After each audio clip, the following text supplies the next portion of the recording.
नमस्कार मित्रांनो, आज आपण बघणार आहोत महाडीबीटी वेबसाईटवरती आपल्याला बियाण्यांसाठी अर्ज कसा करायचा. तर तुमच्याकडे लॅपटॉप असो किंवा मोबाईल असो किंवा पीसी असो, काही असू द्या, त्याच्या गुगलमध्ये जा. गुगलमध्ये गेल्यानंतर तिथे टाईप करा महाडीबीटी फार्मर लॉग इन.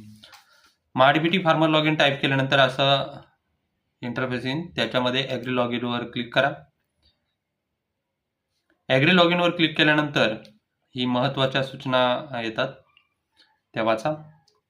त्यावरती पुढे जाण्यासाठी ओके करा. इथं काही महत्त्वाची सूचना दिली, जर तुमचा मोबाईल असेल किंवा पीसी असेल चालत नसेल तर ब्राउझिंग हिस्ट्री डिलीट करा, कुकीज असतील त्या डिलीट करा आणि पुढे चला. ओके करा पुढे जाण्यासाठी.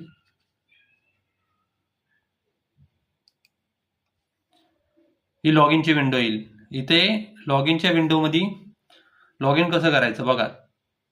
या ठिकाणी 3 पद्धतीने लॉग इन करू शकता. पहिले वैयक्तिक शेतकरी असतील तर ते लॉग इन करतील, एखादा शेतकरी गट असेल तर तो लॉग इन करीन, किंवा आधारित लॉग इन, ज्याच्याकडे ॲग्री कार्ड नाही आहे त्यांनी आधार आधारित लॉग इन करा. तर या ठिकाणी बघा, आता आपण करतोय वैयक्तिक शेतकरीने. तर शेतकरीचा जो ॲग्रीस्टॅकचा जो ID आहे तो ID इथं टाका आणि OTP पाठवा या बटनावर क्लिक करा. तर आता आपण इथं मी माझा ID नंबर टाकतो आणि OTP घेतो. OTP पाठवा बटनावर क्लिक केल्यानंतर आपल्या मोबाईलवरती जो रजिस्टर मोबाईल नंबर असेल त्याच्यावरती OTP येईल. OTP टाका आणि लॉग इन होईल आपलं. बघा आता इथं ऑप्शन येत आहेत: वैयक्तिक तपशील, घटकासाठी अर्ज करा, जमिनीचा तपशील, पीक तपशील, घटक इतिहास पहा, चलन अपलोड, DPR काम पूर्ण झाल्याचे प्रमाणपत्र, तक्रार किंवा काही सूचना असतील तर त्या. तर बघा आपल्याला इथं हे कृषी यांत्रिकीकरण आहे, सिंचन साधने व सुविधा, आणि 3 नंबरला आहे बियाणे वितरण, प्रात्यक्षिक, फ्लेक्झी, घटक, औषधे आणि खते. इथे क्लिक करा. हे इथं खाली इथं बाबी निवडा. तर बऱ्याच वेळा जेव्हा मोबाईलवरून फॉर्म भरतात तर हे दिसत नाही. याचं कारण असं, तर क्रोम ब्राउझर वापरत असाल तर कोपऱ्यात 3 डॉट्स आहे, तिथे डेस्कटॉप साईट घ्या. म्हणजे डेस्कटॉप साईट जर असेल तर तुम्हाला बाबी निवडा हा ऑप्शन दिसेल, आणि PC लॅपटॉपवरला तर काहीच प्रॉब्लेम नाही, तिथे तुम्हाला सहज दिसून जाईल. बाबी निवडावर क्लिक करा.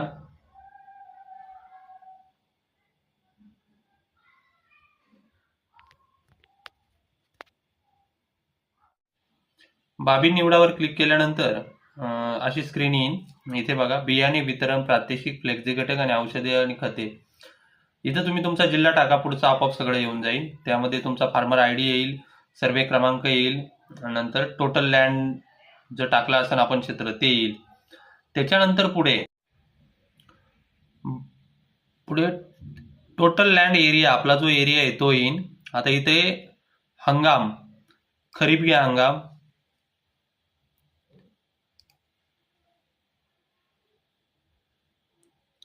घटकमध्ये प्रमाणित बियाणे वितरण करा, पीक प्रकार गळीत धान्य करा, पीक सोयाबीन घ्या, आणि प्रस्तावित क्षेत्र हे जे 0.72 आहे माझं, हे माझं टोटल क्षेत्र आहे. एकतर तेवढं असावं किंवा त्याच्यापेक्षा कमी असावं. तर मी इथं टाकताना बघा आता 0.72 एवढं घेतोय आणि जतन करा म्हणतोय. हे बघा, बियाण्याचे प्रमाण किलोमध्ये किती येणार आहे? 54. जतन करा. सदर घटकासाठी आपण यापूर्वी अर्ज केलेला आहे. आता मी ऑलरेडी अर्ज केलेला आहे म्हणून असं दाखवतंय. त्याच्यानंतर मी जाणार आहे इथं घटकासाठी अर्ज करा. आता इथं बघा, तिथं जेव्हा आपण सबमिट करू त्याच्यानंतर इथं यायचंय आणि इथं अर्ज सादर करा या बटनावर क्लिक करायचे. इथे घटकासाठी अर्ज करा यावर क्लिक केल्यानंतर इथे बघा तालुका आला. इथं मध्ये आपला फॉर्म येतो, पाहून घ्यायचा आहे आपण. बरं, हे पहिलंच ट्रान्झॅक्शन असल्यामुळं आपल्याला इथे 23 रुपये 60 पैसे भरावे लागतील. मेक पेमेंटवर क्लिक करा. आता इथं ऑप्शन आलेत बघा, net banking, credit card, IMPS. आता जर तुमच्याकडं फोनपे किंवा GPay किंवा मोबाईल ॲप असेल, स्कॅनर असेल, तर तुम्ही नेट बँकिंगवर क्लिक करा.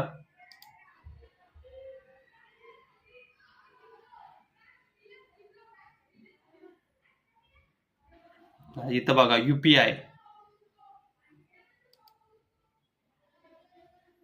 Show QR. आता तुम्ही काय करा, तुमच्या मोबाईलचा फोन पे ओपन करा आणि हा स्कॅनर त्यावर स्कॅन करून 23 रुपये 60 पैसे जे अमाऊंट आहे 23 रुपये 60 पैसे त्यामध्ये ट्रान्झॅक्शन तेवढे एक करा आणि तुमचा फॉर्म भरल्याचा तुम्हाला मोबाईलमध्ये टेक्स्ट मेसेज येईल आणि आपला फॉर्म सबमिट झाला आहे कन्फर्म होईल. अशाच प्रकारचा नवीन व्हिडिओ पाहण्यासाठी नक्की आपल्या चॅनलला सबस्क्राईब करा. धन्यवाद.